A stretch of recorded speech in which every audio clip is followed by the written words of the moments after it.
Bienvenue sur le podcast de la consommation responsable, l'autruche et le colibri. Ce guide audio pratique vous permettra d'adopter un mode de vie plus responsable et d'agir à votre échelle. Moi, c'est Delphine, et 1 à 2 fois par mois, je vous partage mes découvertes et alternatives pour passer de l'autruche au colibri. Vous avez l'image ? Si vous souhaitez soutenir ce podcast, laissez une note et un petit commentaire sur votre plateforme d'écoute préférée. Cela fera toute la différence. Alors, prêt à ouvrir les yeux ? C'est parti ! Aujourd'hui, on part en cuisine. Je vous ai mijoté 2 petits épisodes aux petits oignons, tout cela pour répondre à une question simple. Comment cuisiner sainement sans se polluer avec des substances toxiques comme les PFAS ? Ces polluants éternels sont partout, y compris dans nos poêles et casseroles. Et dans ce premier épisode, je vous propose de commencer par la base.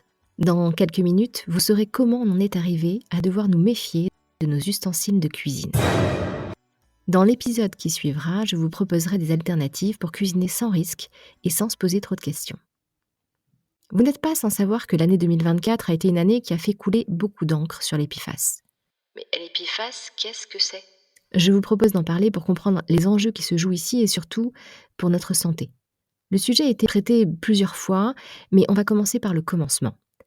Il était une fois une erreur expérimentale.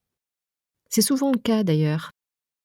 D'erreurs naissent parfois des surprises, bonnes ou mauvaises, comme la pénicilline, les cornflakes ou encore le Viagra. Mais bon, je m'égare. C'est donc l'histoire d'une erreur expérimentale qui a permis à l'entreprise DuPont de découvrir en 1938 un matériau hyper résistant à l'eau, mais aussi à la chaleur, le polyéthylène ou PTFE, plus connu sous le nom de téflon. Dès 1945, il est d'abord utilisé par DuPont dans le domaine militaire et plus précisément pour le projet Manhattan. Vous savez, ce programme de recherche qui a débouché sur la première bombe atomique ? Ah oui, quand même. Il est par la suite utilisé pour des chars d'assaut, pour l'aérospatiale et il ne fallait qu'un pas pour qu'il débarque dans nos cuisines. Bah oui, logique. La première poêle à frire à base de téflon date de 1951 aux États-Unis. On doit son arrivée sur le marché européen à l'ingénieur Marc Grégoire, qui est fondateur de la marque Tefal, la fameuse.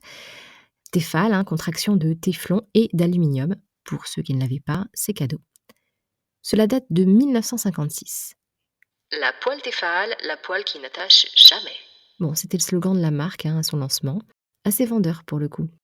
Jusque-là, on dirait un succès digne d'un film d'Hollywood, mais c'est sans compter sur la dangerosité de ce matériau. DuPont prend connaissance des premières inquiétudes sur les dangers du téflon au début des années 60, donc assez rapidement. Et pour autant, l'entreprise promeut massivement ce matériau qui se retrouve dans les foyers américains et puis partout dans le monde. Mais c'est quoi le problème du téflon ? Eh bien, en inventant le téflon, on a aussi inventé le premier PFAS. Alors derrière ces 4 lettres se cache un nom barbare, que j'ai essayé de dire 15 fois pour ce podcast, mais je n'y suis pas arrivée. Bon, ce sont en synthèse des substances perfluoroalkylées et polyfluoroalkylées. Bon, vous voyez, c'est pas brillant, donc je passe là. On se contentera des 4 lettres. Et ce groupe des PFAS constitue un nouveau groupe, celui des polluants éternels.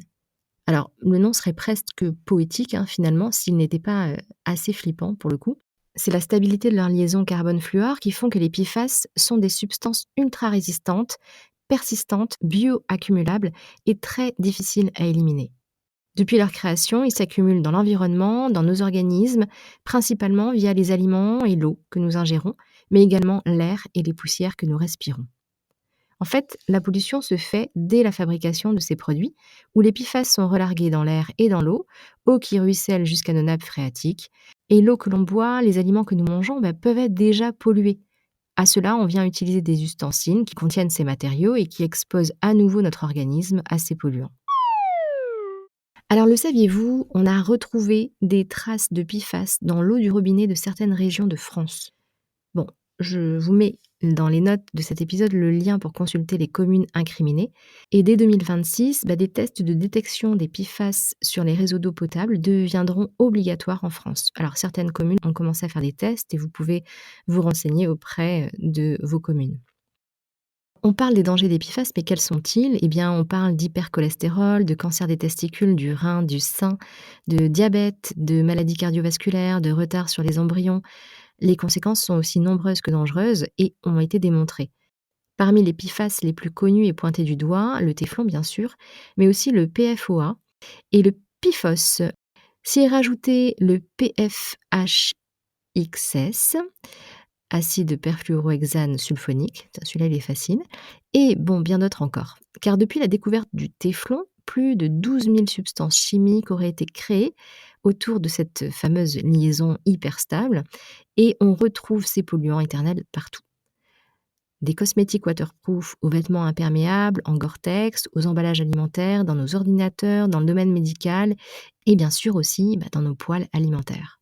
Mais que fait la réglementation? La Convention de Stockholm, qui date de 2001, est un accord international sur les polluants organiques éternels qui a instauré des limites de concentration à ne pas dépasser dans des biens de consommation pour certains PFAS. Bon, mais le mal a déjà été fait. Pendant des années, nous avons produit des PFAS, des poêles, casseroles anti-adhésives à base de PFAS et la fabrication de ces poêles pollue l'air et l'eau, parfois à des kilomètres autour des usines. Il existe différentes directives européennes qui sont venues réglementer certains PFAS. À partir de 2011, les PFOS sont interdits, le PFOA est interdit partiellement depuis 2023 et normalement totalement depuis l'été 2025. En tout cas, c'est ce qui était prévu. En avril 2024, le projet de loi pour retirer les PFAS des produits du quotidien, comme dans les poêles, a fait grand bruit et a abouti à un succès. Alors un succès un peu mitigé, je dois le dire. La loi a été adoptée à l'Assemblée nationale en février 2025 après un an de lutte entre les activistes et les lobbies. Mais ce succès, comme je vous le disais, est mitigé. Contrairement aux textiles d'habillement et aux cosmétiques, les ustensiles de cuisine, initialement prévus dans le projet de loi, ont été supprimés par des députés en première lecture. Et ça, c'est typiquement le résultat d'un lobbying impressionnant des acteurs du secteur et spécialement du groupe SEB, propriétaire de la marque Tefal. Tout n'est pas perdu, les enjeux principaux du texte sont la surveillance des rejets des PFAS et la dépollution. Et les entreprises responsables ne peuvent plus faire comme si elles ne savaient pas. Elles seront maintenant obligées de prendre des mesures. Alors attention, un PFAS peut en cacher un autre. Même si certains PFAS sont aujourd'hui interdits, comme je viens de vous le dire, les alternatives qui se développent posent encore de nombreuses questions et peuvent tout aussi bien être problématiques. Est-ce que c'est vraiment mieux aujourd'hui? C'est difficile d'avoir le recul nécessaire et de pouvoir juger. Bon, l'idée de cet épisode n'était pas de vous faire un cours sur les PFAS, mais vous donner un petit peu des clés de compréhension pour comprendre les enjeux qui se jouent ici, et notamment au niveau des poêles et des casseroles que nous utilisons tous les jours dans nos cuisines. Pour en savoir plus, je vous renvoie vers Camille Etienne et son documentaire Toxic Bodies, comment les industriels nous empoisonnent, ou encore le film Dark Waters, que je vous recommande sur justement l'enquête autour de DuPont. Et puis bien sûr, il y a aussi le dossier de complément d'enquête sur les PFAS qui date de janvier 2024. Je vous mets tous les liens dans le descriptif de l'épisode si vous souhaitez creuser ce sujet-là. Si nous revenons à nos poêles, beaucoup de marques se sont lancées sur les avantages anti-adhésifs. N'allez pas imaginer que si vous avez une poêle autre que Tefal, vous êtes exempté de risques. Et puis, il n'y a pas que les poêles concernés.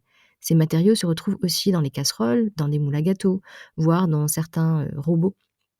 Mais ce n'est pas une fatalité. On peut cuisiner sainement, sans polluants et sans se prendre la tête. Il suffit pour cela de choisir les bons matériaux. Et en bonus, vous ferez du bien à votre santé et à la planète. C'est ce que je vous propose de voir dans le prochain épisode. Alors, à très bientôt. Si vous aimez cet épisode et l'initiative L'autruche et le colibri, n'hésitez pas à en parler autour de vous. Mettre 5 étoiles, c'est bien, mais en parler, c'est peut-être encore mieux. À très bientôt. Au revoir.